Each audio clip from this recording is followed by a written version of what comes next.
This is breaking news from the Las Vegas Review-Journal, sponsored by Michael Gaughan's South Point Hotel, Casino, and Spa. He got any reps in training camp? No, he didn't. So I thought that was a really good job by him. We had no snap issues, just to go in there and make the mic calls and just communication. And we know Jackson's a smart individual, obviously. And I thought, the coach did a good job getting prepared in that situation, which was, obviously during the middle of the game. Dylan going to be able to practice today? Yeah, he'll be limited today. Yes, sir. Coach, Tyree Wilson got his first sack of the season, last Sunday against the Chiefs. Do you feel like that's something that could help get him going? And Well, we hope so. I mean, that was big. First of all, the get off, that's something we had talked about last year. Him just getting off the rock on the snap, using his hands, using his length, and then just the explosion that we saw just to finish, which was really huge for us. Just need that production from him as well. Because, we talked about it when we lost Malcolm. Somebody else opposite Max has to step up. Last year at the end of the season it was Malcolm. This year, still rotating guys, moving around. But whenever Tyree can be productive, either inside or outside, that's a plus for us.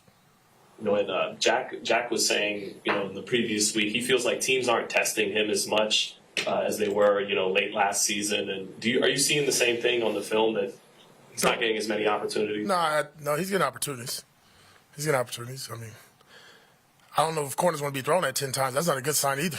Then they figure you're the fish, right? So I think Jack just needs to keep doing his job, playing with good leverage. He did a much better job tackling effort over the last couple of weeks, and just continue. When the plays are there to make, go ahead and make them.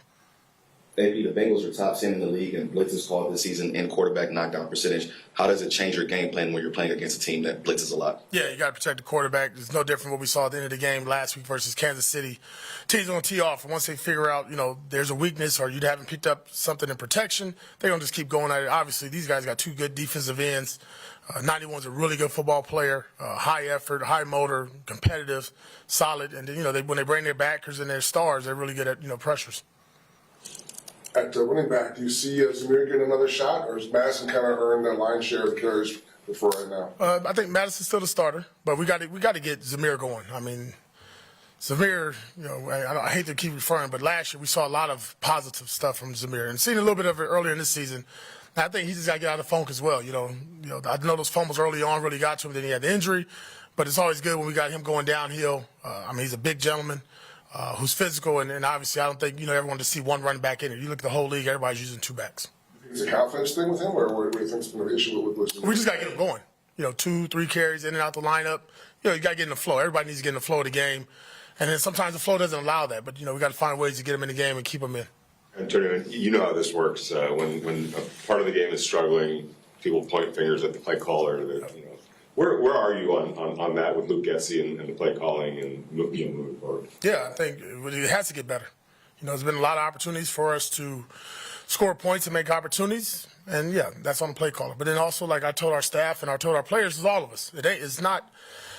It's easy to sit here and just point the finger at Luke or myself, but you look at O-line play, quarterbacks, the running backs, turnovers, missed blocks, missed execution on plays, alignments of details. All those things have to get cleaned up. So, yeah, it does start with the coordinator. He's got to be the one that takes the fall for that and gets most of the blame, but it is collective. Are you comfortable moving forward with him just remaining as the play caller? Yeah. Antonio, Desmond Ridder got on the field for one snap, but you don't see it because he got wiped out by the penalty. How is he kind of taken to the playbook, and where is he right now? Yeah, much better this week than last week. We got him in there, and we're here till 10, 11 o'clock at night trying to get him up to speed. Had a package for him, but if you really look at the game, I think we had a 12-play series, a 10-play series to start the game off, and then the next time we got the ball was in a 2-minute situation. So just trying to get him in the flow of the game. Don't want to interrupt what we're doing as well for moving the ball.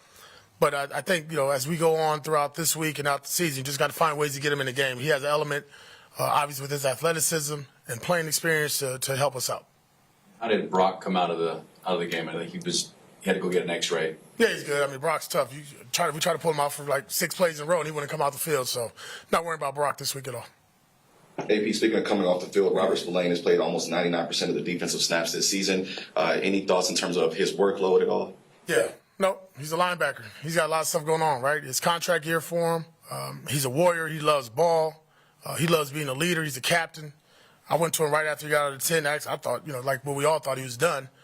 And he said, no, I'm fine. I'll go out there. I mean, it's just, I think one of those things that scared him. But between him and Max, you can't pull those two guys off the field. And you want more players like that. When you look at the Bengals receiving core, they have Jamar Chase, T. Higgins. Those are some really good receivers. Can you just talk about the challenge that will bring to a guy like Ja'Cory, and what have you seen from him so far just throughout this season that really makes you comfortable with that challenge? Yeah, probably the best combo of receivers, skilled players that we went against all year, along with the quarterback. But Jamar Chase, man, is elite. I mean, he's one of one right now. You watch him after the catch, physicality, speed, acceleration, catch radius. I mean, I can go on and on. You know, obviously one of the top receivers in the league. And T. Higgins is just a matchup nightmare. I'll be honest, 6'4", 220. You know, plays with a little mean streak in him. Has the speed and agility. So we got to do a good job first and foremost. When they catch the ball, because they're going to catch balls, we got to tackle and get them on the ground. And then we have opportunities, because there's opportunities to make plays on the ball. We have to make those plays. But I think we don't need to chase plays. I think both Jack and JB and Nate have done a good job of, you know, when the opportunity's there, punch it out or get the guy on the ground. And if we continue to do that, we'll be fine. Are they an example of a team that the record doesn't necessarily line up with who they really No. Not when you look at the skilled players and the quarterback. And then defensively, yeah, it might be a bad year for them from that standpoint. When you watch them, they're sound. They're in the right places. The question was asked earlier about, you know, the pressures. They give you a lot of things to think about. So, no, we're not worried about it. I mean, yeah, we got to look at it like they look at us as 2-6, but our records both could be flipped. The game could have went a lot of ways in both of our games, but our record is what it is, and somebody has to win this game, right? And we need to win, more importantly, and that's all we're worried about. How important has Trayvon Moehrig been, especially down in the box, for the success of your defense? Yeah, I think it's good that you noticed that, because a lot last year, even this year, early on, he was up in the post, so not a lot of action. Man, you get that dude near the box, so you're dealing with like a linebacker. The way he's come down, physicality, instinctive, you know, playing behind the line of scrimmage. You've seen some TFLs there. And more importantly, he's just finding his way around the ball. I think last week was a prime example of that. Obviously, I know he got into the end zone, so did we.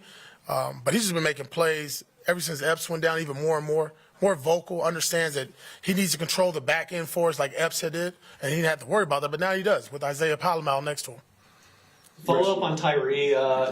I know the sack was the kind of splash play, but he's had a lot of good snaps the last couple of weeks. So what do you kind of attribute that progress for, and how do you keep it going? Just year two, more and more reps. I've always said it from day one. He just needs to play a lot more football. And the more we can get him out there on the field, the more he can stay out on the field, the better he'll be and the better we will be. You mentioned the quarterback. What makes Joe Burrow so dangerous? He doesn't flinch. He doesn't flinch. I mean, he sees it. He sees single high. That ball's going to the outside, right? He sees the two high safety. He makes the correct throws, throws a check down, and hit the ball in the middle of the field. But more importantly, just I think what shocked me was the athleticism I saw the other day from the Giants game. You know, 50-yard touchdown. I run the linebacker, Isaiah Simmons, who runs 4.3. Competitive, you know, tough, smart. You can see even battling all the injuries, man. Everything's rallied around this player, and he's a special player. So we got to disrupt him, get him uncomfortable, and obviously, you know, not allow him to have easy targets. Do you manage anything differently in terms of injuries or rest, anything like that, with a bye week on the horizon, just in terms of maybe sit a guy out, give him 2 weeks off, that kind of thing, if they're close to being injured? No, we need everybody. We need everybody we can right now to win games. So there's no resting. Keep losing, you'll rest for a lot longer. Right. Michael Mayer's designation, I think, after Sunday, he's ready to come back. Do you anticipate that he's going to be back? I think we're getting close. I do think we're getting close. Coach, just a really random question here with, you being a former player and then also now a coach. How important is NFL International in the games? How does that affect the league, or how does that help with the fan base? Yeah, I played in 2 games as a player. One in Osaka in 2002 with the Washington Redskins at the time, now Commanders, and then 2007 with the Giants in London versus the Dolphins. I thought it was really cool because the fan base is totally different. They're cheering at all times. I don't think there's ever a home team. But just as the NFL has continued to grow, and obviously we see the love for it on television, you know, you see it in every aspect of, you know, streaming, but international. I mean, if you can start winning that, I think that's a benefit for all of us, owners, coaches, and players, because there's more money being made. And even more importantly, the visibility of our players, right? Because you're getting a lot more international players playing in the game of football in the National Football League. So credit to that. And I think each and every year, just from being at the league meetings, you can just probably see that growing. And I hope one day we get to be in one of those games.